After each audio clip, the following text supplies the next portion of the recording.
झन्डै 2/3 जनताले रोजेर बनाएको बालेन सरकारको यो चौथो हप्तामा के कस्ता काम भए र कस्ता निर्णयहरू बालेन सरकारले गरे भन्ने विषयमा रहेर आजको भिडियोमा हामी चिरफार गर्नेछौँ। त्यो विषयलाई जानकारीमूलक सम्झना स्वरूप आजको भिडियोमा हामी तपाईहरुको बीचमा प्रस्तुत गर्नेछौँ।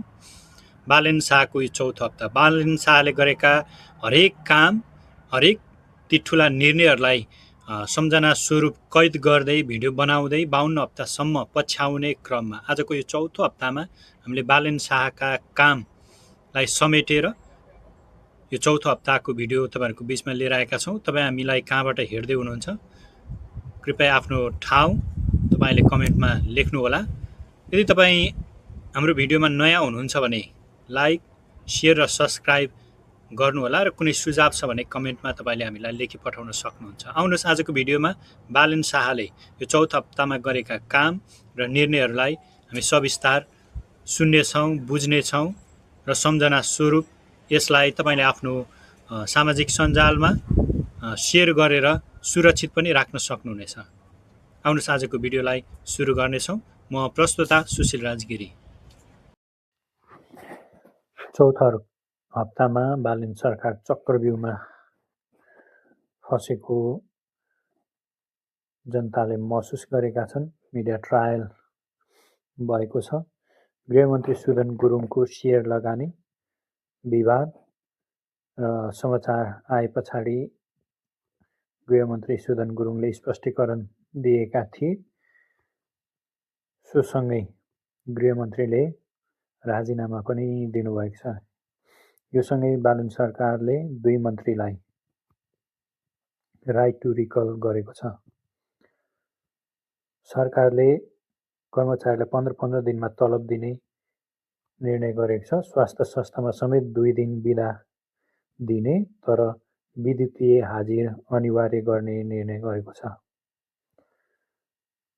सरकारले भन्सार नाकामा कडाई गरेको छ र 100 भन्दा माथिको खरिदमा अनिवार्य कर लगाउने निर्णय गरेको छ।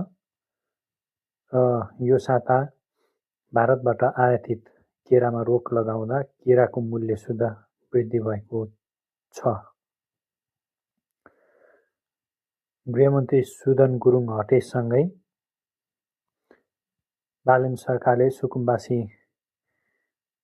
जग्गा खाली गरी सरकारी स्वामित्वमा ल्याउने निर्णय गरेको छ।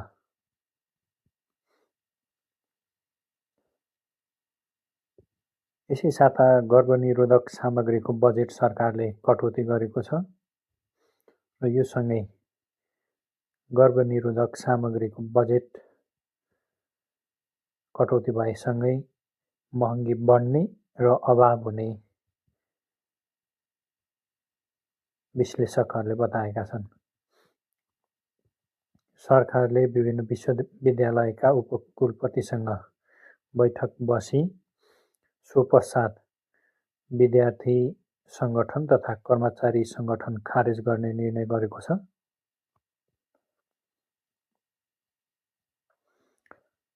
यो हप्ता सरकारले केही व्यक्तिहरूलाई पक्राउ गरेको छ, जसमध्येमा बलात्कार मुद्दामा कर्णबहादुर मल्ल एमालेका नेता पक्राउ परेका छन्।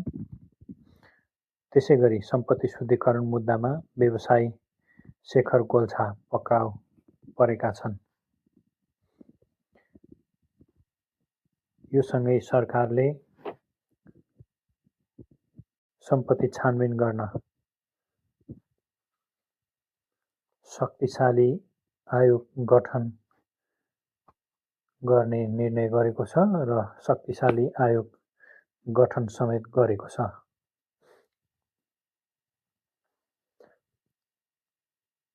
सरकारले संसदमा तोडफोड गरे कारबाही गर्ने निर्णय गरेको छ र संसदमा तोडफोड गर्ने सांसदलाई 15 दिनसम्म निलम्बन गर्ने निर्णय समेत गरेको छ। सरकारले संसदीय अधिवेशन बोलाएको थियो यसै साता र यसै साता संसदीय अधिवेशन स्थगन समेत भएको छ। यो सँगै यदि तपाईलाई यो हप्ता बालेन सरकारले गरेको केही काम र केही चर्चा थप गर्नुपर्ने वा छुटेको भन्ने महसुस भएको छ भने तपाईले हामीलाई कमेन्टमा लेखी पठाउन सक्नुहुन्छ।